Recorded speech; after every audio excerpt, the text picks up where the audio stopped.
సీతాఫల్ మండి government school అది కరెక్ట్గా మా పద్మారావు గారి ఎమ్మెల్యే ఆఫీసు ఎదురుగానే ఉన్నది.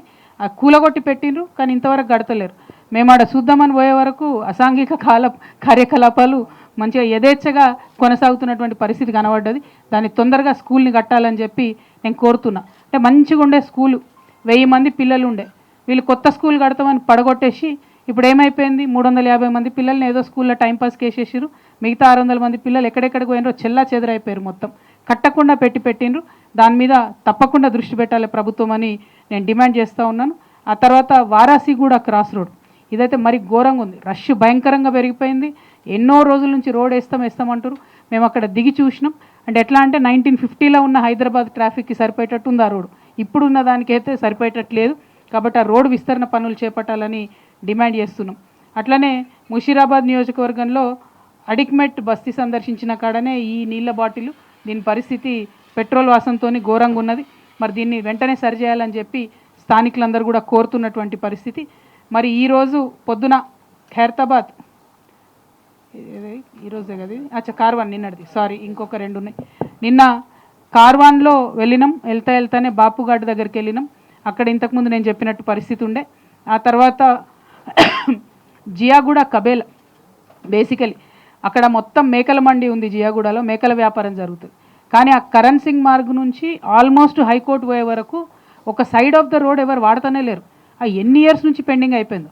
Every high court judge passes through there, every high court lawyer passes through there. Easiest road to the airport అదే. అయినా కూడా అసలు ఇంతవరకు అది పట్టి లేకుండా ఉన్నది. రోడ్ మీదనే మేకలు అమ్ముతున్నటువంటి పరిస్థితి ఉంది. అంటే ఎయిర్పోర్ట్కి పోయేటోళ్ళు వచ్చేటోళ్ళు అందరూ కూడా హైదరాబాద్లో మేకలు ఇక్కడ దొరుకుతాయంటే ఇక్కడ దొరుకుతాయని చెప్పేటట్టు ఉన్నది. అస్సలే బాగాలేదు. ప్రభుత్వం వెంటనే దాని మీద దృష్టి సారించి ఆ డబుల్ రోడ్ చేయాలి. మేకల మండిని ఆధునీకరించాలి. డబ్బులు వచ్చినాయని చెప్తున్నారు, కానీ ఇంతవరకు ఇవ్వడం లేదు. దానికోసం నేను డిమాండ్ చేస్తూ ఉన్నాను. అట్లానే తర్వాత అక్కడ ఒక మంచి గోశాల ఉంది జియాగూడలో. ఎంత బ్యూటిఫుల్ గోశాల అంటే 8000 ఆవులు ఉన్నాయి. అక్కడికి ప్రతి వెటనరీ కాలేజ్ వాళ్ళు అక్కడికే వస్తారు ట్రైనింగ్కి. ఐఏఎస్లు వస్తారు ట్రైనింగ్కి, ఐపీఎస్లు వస్తారు ట్రైనింగ్కి. కానీ కనీసం ఒక సూది కూడా ఆవులకు ఫ్రీగా ఇస్తలేరు. మరి 8000 ఆవులు ఉన్నాయి, ప్రైవేట్ సంస్థ నిర్వహిస్తుంది. ప్రభుత్వం వెటనరీ డిపార్ట్మెంట్ బాధ్యత. దయచేసి మందులన్నా ఇవ్వండి, వాళ్ళకు కొంతన్నా ఫెసిలిటేట్ చేయండి అని చెప్పి నేను డిమాండ్ చేస్తూ ఉన్నాను. ఆ తర్వాత బహదూర్పురా నియోజకవర్గంకి వచ్చినాం. అక్కడ ఎస్సీ కాలనీ సందర్శించినాం. అక్కడ కూడా సేమ్ పరిస్థితి. ఎక్కడ కూడా హైదరాబాద్ మహానగరంలో కొన్ని చోట్లయితే 10 సంవత్సరాల నుంచి కూడా వితంతు పెన్షన్ అప్డేట్ కాలేదు. 10 ఇయర్స్ వితంతు పెన్షన్ అప్డేట్ కాలేదు. 10 ఇయర్స్ ఫిజికల్లీ హ్యాండిక్యాప్డ్ అయితే ఇట్లా చూస్తేనే తెలుస్తుంది మనకు వీళ్ళకి కావాలి పెన్షను అని చెప్పి. వాళ్ళకి వస్తలేవు, మంచిగా ఉన్న వాళ్ళకి పెన్షన్ వస్తున్నాయి. Physically handicapped pensions, widow pensions దయచేసి ఒక్కసారి అప్గ్రేడేషన్కి అవకాశం ఇవ్వాలని చెప్పి నేను ప్రభుత్వాన్ని డిమాండ్ చేస్తూ ఉన్నాను. అదేవిధంగా చాంద్రాయణగుట్ట నియోజకవర్గంలో బీసీ బాయ్స్ హాస్టల్కి పోయినాం. వేరే అదర్ ఇష్యూస్ కూడా చూసినాం, కానీ బీసీ బాయ్స్ హాస్టల్కి పోయినాం. అక్కడ చాలా ఘోరమైన పరిస్థితి ఉన్నది. 11 రూమ్లు ఉంటే 147 మంది పిల్లలు ఉన్నారు. ఒక్కొక్క రూమ్లో 25 మంది పిల్లలు ఉంటున్నారు.